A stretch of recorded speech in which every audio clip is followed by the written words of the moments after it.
आप हिंदुस्तान में रहते हैं, आपको हिंदुस्तान में जो इस तरह की ये जो हुकूमत है बीजेपी की, नरेंद्र मोदी की पॉलिसीज हैं, आप मुतमईन है बतौर हिंदुस्तानी शहरी? मेरे को ब्रिगेडियर साहब की बातें सुन के बहुत अच्छा लगा।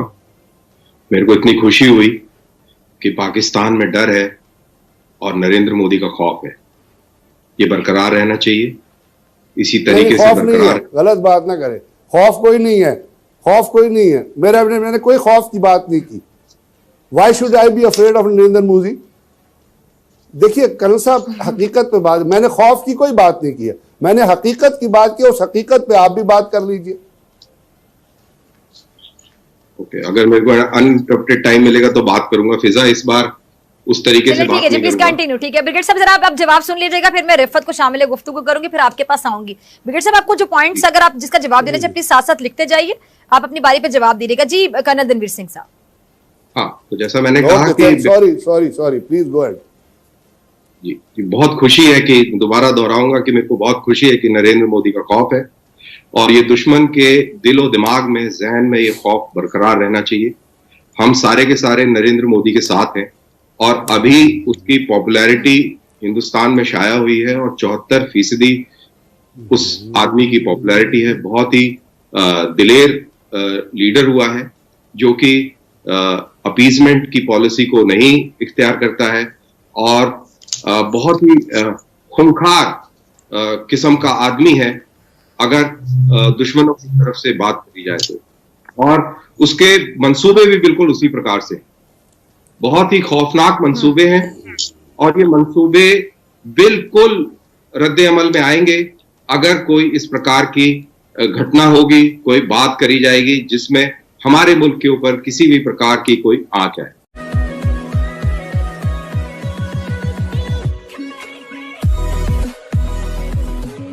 नमस्कार दोस्तों, ये है वायरल फैक्ट। और इस वीडियो के अंदर दरअसल यहाँ पे हम देखने वाला है फिजा खान को। और फिजा खान को तो हम सब जानते हैं कि अगर फिजा खान को कुछ शब्द मिल जाए, जैसे कि नरेंद्र मोदी, जैसे कि आरएसएस, जैसे कि हिंदुत्व, जैसे कि अमित शाह और इस टाइप के वर्ड मिल जाए, तो वो उसी शब्द के आसपास अपना का पूरा एपिसोड यहाँ पे कर सकती है।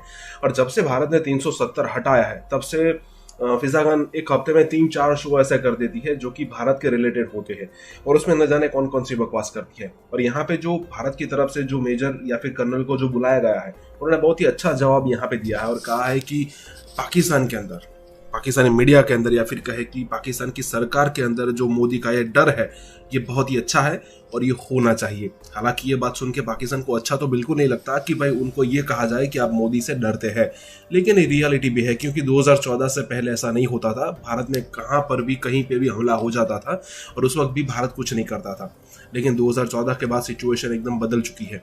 तो दोस्तों, इसी के साथ ये वीडियो शुरू करते हैं।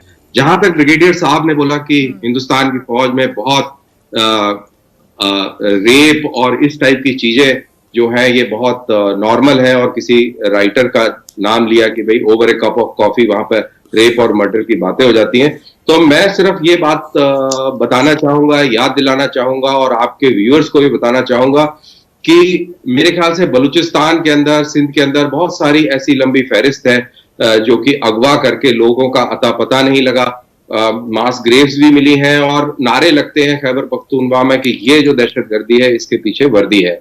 बंगाल में क्या हुआ, 3 लाख औरतों के साथ में रेप किया गया, लाखों लोगों को मार दिया गया। सॉरी कर्नल साहब, मैं आपकी बात को इंटरप्ट नहीं करना चाह रही थी। ये नारे कौन लगवाता है? ये क्या किसी से ढकी छुपी बात है?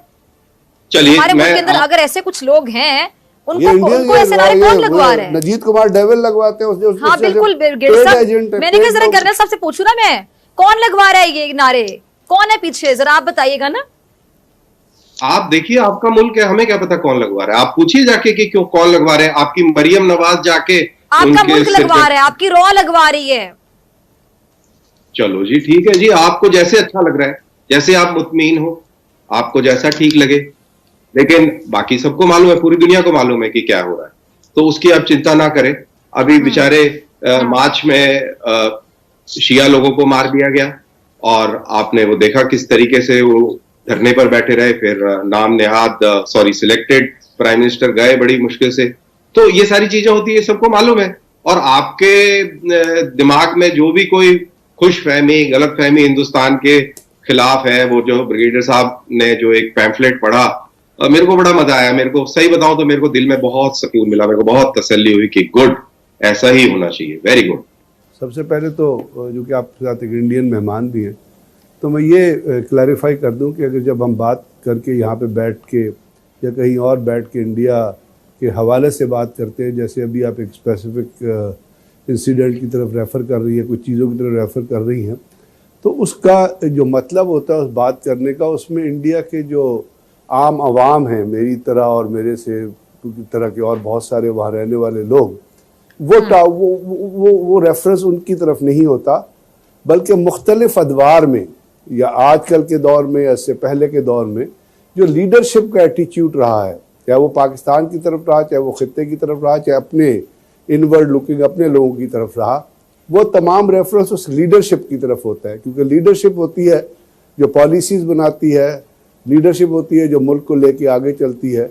बाकी सब्जेक्ट्स जो होते हैं वो तो सिर्फ उन चीज़ों को देखने के लिए और उन अवामिल के रद्द अमल को अब्जॉर्ब करने के लिए मौजूद होते हैं।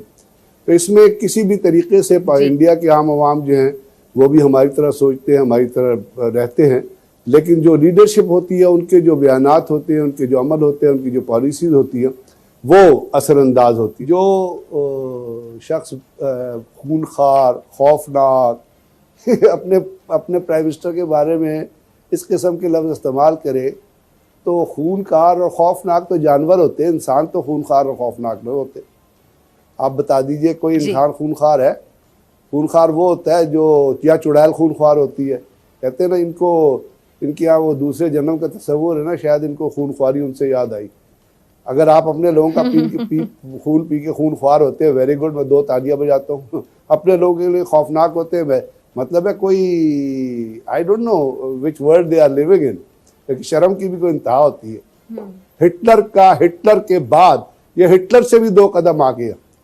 हिटलर ने तो जो कुछ किया था, कुछ चीज़ों को सामने रखा था, इस शख्स के अंदर कोई मॉरल एथिक नहीं है, बिकॉज के बाप का नाम किसी को पता नहीं है, और जिसके बाप का नाम नहीं पता होता वो खूनख्वार नहीं होता। अगर ये खूनख्वार होता ना तो चाइना के सामने खड़ा हो जाता। ये मक्कार है, झूठा शख्स है, I can tell you with proof ये किस तरह मक्कारी और झूठी है। मुझे कोई फर्क नहीं पड़ता, मैं तो इस किस्म के लोगों को we don't kick them even. ठीक है, अच्छा, मैं कर्नल साहब की जरा मौजूदगी का फायदा उठाते हैं धनवीर साहब आपसे पूछना चाहूंगी कि अब ये जरा बताएं कि जो पुलवामा हमला हुआ था, पुलवामा वाकया, उसमें जो 40 फौजियों की हलाकत है, उसका रिस्पॉन्सिबल कौन है, जिम्मेदार कौन है? और वो चैट लीक हुई अर्नाब गोस्वामी की, सारे पोल खुल के रह गए। अब भी आप मोदी सरकार के हक में बोलेंगे, खुलकर झूठ बोलेंगे? देखिए, सबसे पहले तो मैं फिर से दोहरा दूं कि मेरे को बहुत खुशी हो रही है ब्रिगेडियर साहब ने जिस तरीके से एक भाषण दिया, और उनका जो डर था ना, वो पूरी जो उन्होंने कहानी बताई वो आखिर में निकल के आ गई। आप तो भाषण सुनते ही नहीं है। हो गया, मैं बोल दूं फिजा, मुझे दुख हो रहा है कर्नल साहब कि आप एक ऐसे शख्स को सपोर्ट कर रहे हैं जो इंसानों को मार रहा है। मुझे इसका दुख हो रहा है। मैं अपने मुल्क में भी उस शख्स को बड़ा कंडेम करूंगा जो किसी भी तरीक़ेकार से किसी इंसान को मारेगा। तो कुछ तो कहिए ना, कुछ तो सोचिए कि आपके लोग मर रहे हैं, आपके फौजी मर रहे हैं, बोले इस जालिम के खिलाफ आप भी। अब मैं बोल दूं फिजा जी, अगर आपकी इजाजत हो तो? जी प्लीज प्लीज जी। हाँ, मैं जब भी बोलूंगा जब आप मेरे को मौका देंगे, अदरवाइज मैं नहीं बोलूंगा। तो जी कर्नल साहब प्लीज गो अहेड, प्लीज। तो मैं ये बोल रहा था कि ब्रिगेडियर साहब का जो भाषण था उसको सुन के मेरे को बहुत अच्छा लगा, और लास्ट में जो उन्होंने समिंग अप करी कि अगर तुम हमको मारोगे तो हम मुंह तोड़ देंगे, दांत निकाल देंगे, उस टाइप की भाषा का इस्तेमाल किया ब्रिगेडियर साहब ने। तो वो जो डर है वो मुझे बहुत अच्छा लगता है। कभी आपके शाह मोहम्मद कुरैशी बाहर जाके बोलते हैं कि कभी कोई कुछ बोलता है। ये हंसी जो है ना, ये जाने वाली हंसी है, बड़ी प्यारी हंसी है, और हमें ऐसी हंसी बहुत 92,000 जब इन्होंने अपने हथियार नीचे गिराए थे तब हमने देखा है इनको कि कैसे बिहेव करते हैं। ये हमारे कैदी वैदी रह चुके हैं। इन्होंने पूरा मुल्क तबाह कर दिया, सरेंडर कर दिया। 92,000 फौजी, इतने बड़े जबरदस्त फौजी जो मुंह तोड़ देंगे और दांत निकाल के हाथ में दे देंगे। ये नॉन फौजियों की बात कर रहा हूं। अब जहां पे फिजा आपने कुछ एक सवाल पूछा, कल साहब आपने जवाब ये दिया। क्या बात कर रहे हैं ब्रिगेडियर साहब, कर्नल साहब ये क्या बात साहब एक छोटा सा सवाल जी, मेरा खाना में नाश्ते के प्लान आप लोग बनाते रहे, साहब, ठीक है, एक फिर छोटा सा नाश्ते भी सवाल आपको ना मेरे लिए। मिले, दुर्गत भी बनाई आपकी पाक फौज ने। कर्नल साहब ये बातें नहीं याद आपको? मेरे को सारी बातें याद है आपकी फिजा अभी जी। आप- नजर कैसे है कि यहाँ गिरा? कर्नल साहब एक छोटा सा सवाल है, कर्नल साहब बिल्कुल गिरा। कर्नल साहब एक छोटा सा सवाल ले लीजिएगा, आपने बिल्कुल अच्छा, एक गिराया। सवाल नहीं, सुन लीजिएगा छोटा सा जरा। सवाल ले लीजिएगा। नहीं, मैं छोटा- पहले आप रणवीर सवाल का सिंह साहब जवाब मुझे दें। जरा छोटा बताइएगा, सवाल आप भी ले नाश्ता लीजिएगा। करने के ख्वाहिशमंद ये थे? बालाकोट के बाद रणवीर सिंह साहब आप भी नाश्ता करने के ख्वाहिशमंद रहे हैं, क्योंकि आप भी भारतीय सेना में रहे हैं ना, भारतीय सेना को बड़ा शौक है लाहौर का नाश्ता करने का, लेकिन शौक कभी पूरा नहीं हो सका। मेरा तो बड़ा मन करता है फिजा जी आपके साथ बैठ के मैं नाश्ता करूं। कर्नल साहब मैं एक आपसे छोटा पूछ सा रही सवाल बतौर ले फौजी, लीजिएगा बतौर मेरा। भारतीय फौज में आप उसका रहे हैं, जरूर आपका जवाब पाकिस्तान, आप लोग दीजिएगा। का भी लाहौर में नाश्ता करने का बड़ा दिल चाहता था, लेकिन वो नाश्ता मेरा- कभी मिल ना सका भारत के किसी भी फौजी को। देखो तो आप बुला लें, हम आके नाश्ता कर लेंगे आपके यहाँ पे, अभी बुला लें। आप जो कह रहे हैं बिल्कुल सही कह रहे हैं। मैं एक सवाल पूछ लूं आपसे? दो पूछिए। जरा जल्दी पूछ लें ताकि मैं फिर रफत की तरफ भी जाऊं। नहीं, आप रिफत की तरफ चले जाएंगे। एक सवाल पूछ रहा हूँ, मेरे को बस ये बता दीजिए कि आपके पार्लियामेंट में जी, जब ये प्लीज बोला अपना था सवाल कि वो पूछिएगा। माथे पे पसीने आ रहे हैं और पैर कांप रहे हैं, ऐसा क्यों हुआ था ब्रिगेडियर साहब? वो किसी और कॉन्टेक्स्ट में था, जो पैर कांप रहे हैं वो किसी और कॉन्टेक्स्ट में था, वो किसी और को कहा गया था, वो इंडिया के हवाले से नहीं था। पाकिस्तान वाले वो मानने को तैयार नहीं होते। ब्रिगेडियर साहब हमारे कैदी रहे होंगे, माथे की कहां पे रहे थे, कौन सा पीडब्ल्यू कैंप? नहीं, मैं कैदी नहीं रहा, मैं कैदी बिल्कुल नहीं रहा। आपकी I was भाषा not a prisoner. का तरीका बताया कि आप एक कैदी रहे हो। आप नहीं तो आप अपने आप- इंडियन आपकी जो बातें हैं, जो आपका इंडियन आर्मी चीफ, वो किसी कैदी के अलावा नहीं आ सकता। वो चीज जो उमड़ उमड़ के आती है बार बार, ठीक है तो जी, बगैर ठीक है कैदी जी। नहीं आ ये तो सकती है। फिर